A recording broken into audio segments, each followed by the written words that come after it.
Okay, it's been a long time na hindi tayo nagme-meal prep. So for today, magme-meal prep naman tayo. So ito ang aking ingredients for today. We have, ito bok choy, na-steam ko na to.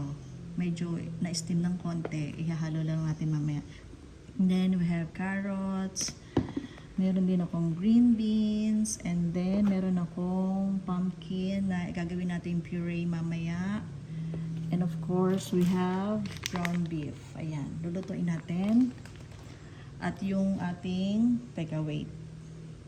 Yung ating salmon na mainit-init pa. Ayan, salmon belly. Ihalo natin. Paghahalo-haluin natin yan later. So, tara, gawa na tayo ng pagkain. Ko muna saglit yung ating green beans. Ayan. Tsaka itong ating carrots.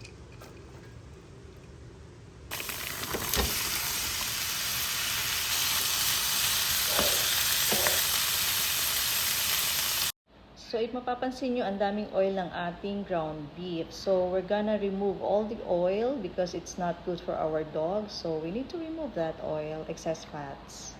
Ito yung nakuha nating oil sa ating beef. So, aalisin natin to talaga. Hindi natin to pwedeng isama dahil tingnan nyo naman, napaka-kolesterol.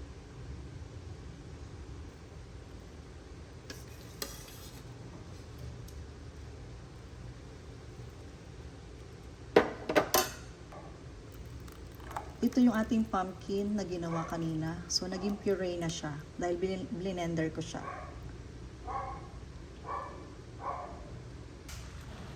I'm gonna add at least 3 eggs for the additional nutrients or protein to our home-cooked meal preparation.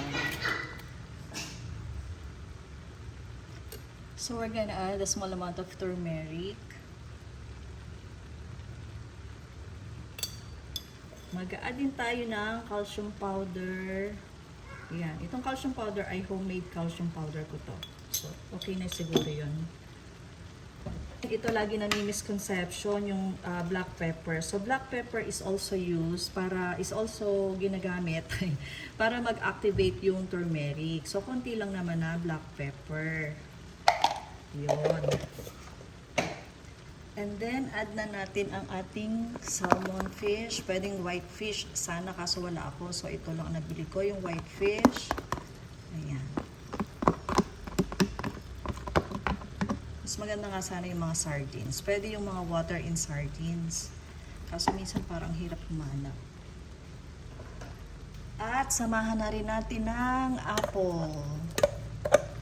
Ayan. Mas healthy pa yung pagkain nila sa pagkain natin. Because we wanna make sure na healthy ang kinakain ng ating mga dogs.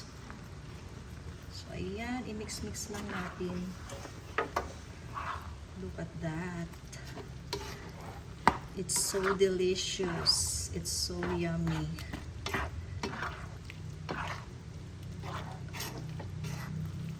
Halos complete meal na nila. I don't know if this is balanced, but for me, it is. I hope wala akong nakalimutan ingredients.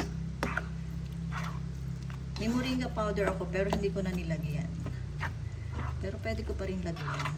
But for me, this is okay na.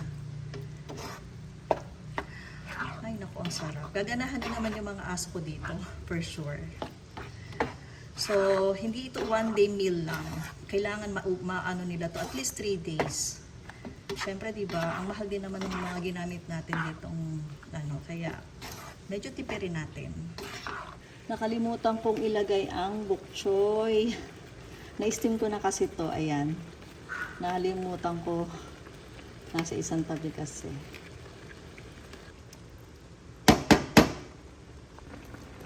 And last but not the least ay ang ating chicken liver. Muntik na natin makalimutan ulit.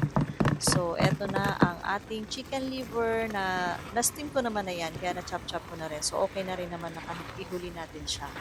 So, that's it. I guess we're finished. We're done here. And siguro naman almost complete ang ating meal prep for today. So, itong pagkain na to ay good for 3 days. I-divide natin into 3 days na kanilang pagkain. Siguro mag-add na lang din ako dito ng VCO or any kind of like extra virgin coconut oil para mas healthy pa siya kapag inihalo ko na sa kanilang pagkain. So that's it. We're finished. I hope you like this video. You can also follow me on other social media accounts. The link is on my bio. And please don't forget to share this video. And thank you for watching. Bye-bye.